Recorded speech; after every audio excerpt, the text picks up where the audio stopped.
In this video, I'm going to show you how to open up the transmit on this Icom IC-7300, coming up right now.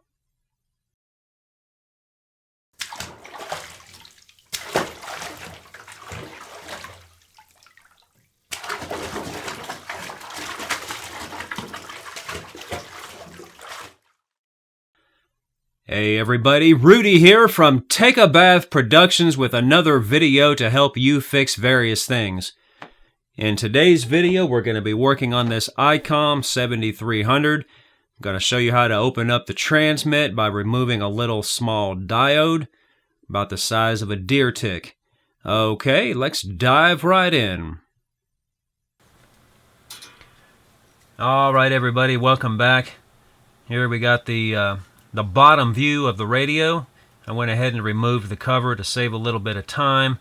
Basically, there's just 10 of the little screws that you had to pull out to get the bottom cover off. You don't have to pull any of the feet off or anything like that, just the 10 little screws. And let me show you about where we're at. This is the biggest chip on this board, and the front of the radio is that way. Okay, the VFO is over here on this other side. So we're in the corner of the board. Right here, you'll see this chip, you'll see this little ribbon cable, and this plug, all these little clues about where we're at. It's easy to spot once you have the cover off. And what you're going to want to do is pull this diode right here, just the first one. This first one opens up the transmit. If this is an American version, there's no need in pulling the third one out. I think it's that one right there, the third one. It's the receive is already opened up, so it's not going to do anything, so just leave that alone. If you're in a non-USA version, maybe a European version, and your receive isn't opened up already, then you might want to pull that third one out as well. But for today's video, we're just going to be pulling out this first one right here, and that should open up the receive. All right.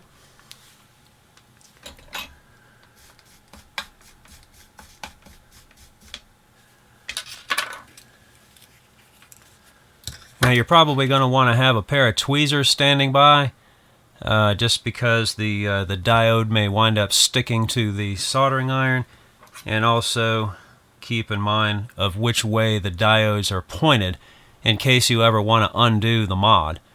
One thing to be careful of is don't let the soldering iron touch any of these plastic components like this wire here or this ribbon cable here, because if you do, it's going to be a whole lot of sadness. So basically all you got to do is take the thinnest solder you can find, and a good clean soldering iron with a sharp tip on it. It's kind of hard to see that one like that, and just apply heat to one side and add a little bit of solder in there. Maybe roll the iron over like that to get the solder down to the diode. Add a little heat to the other side.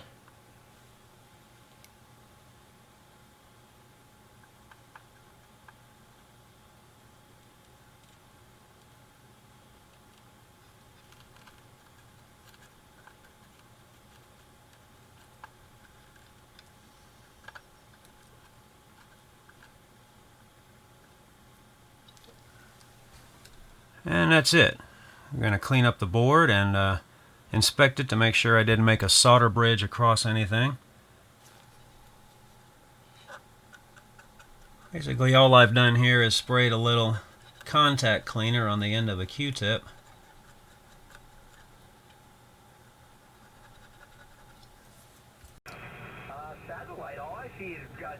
Alright, got the radio all put back together and back in line. One thing I didn't mention while I had it apart is if you want to save the little diode that came out of there, what I did was I took a tiny little piece of Scotch tape and put the diode on the Scotch tape and then stuck it inside the radio somewhere. That way you still have the part. I mean, who's going to want to undo the mod, but I stuck it in there anyway just so that I have it. Anyway, I don't know if that's a valuable tip or not, but that's what I did. Alright, so we're going to go ahead and test this thing out. As you can see, We're on 20 meters on the antenna, so I'm not going to be testing it on air. I'm going to switch it over to a dummy load. Alright, sitting on dummy load now. We're going to be using RIDI so that we have a constant carrier. And okay, there's 10 watts. Let's crank it on up, just so you can see that the regular channels our frequencies are still working. Okay, there's our 100 watts.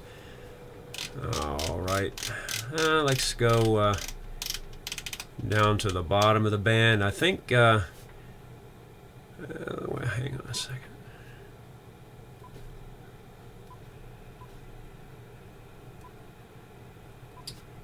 I still think it won't transmit below 1.8. Huh? Wait a minute.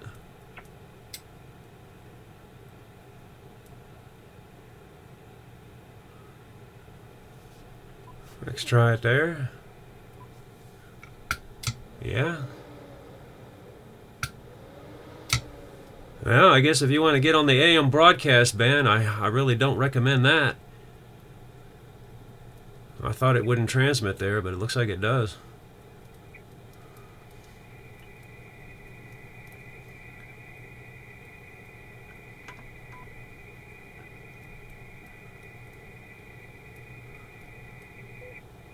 There we go.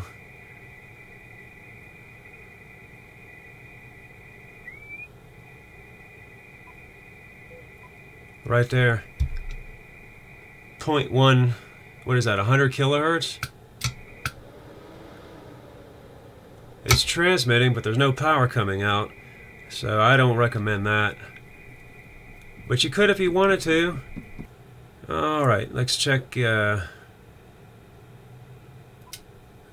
see.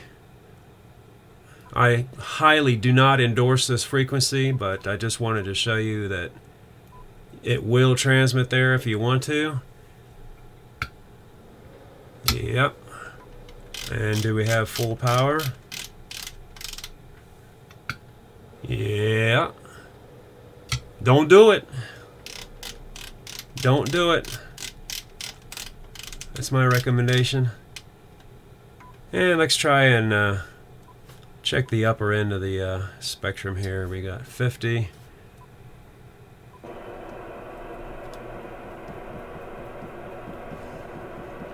There we go. All the way to 74.8.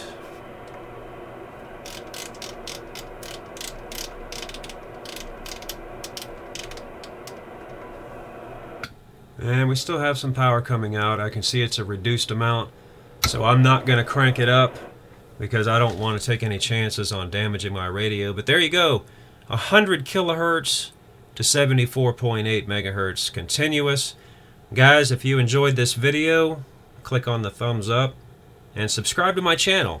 I come out with videos like this as often as I can. Thanks for watching.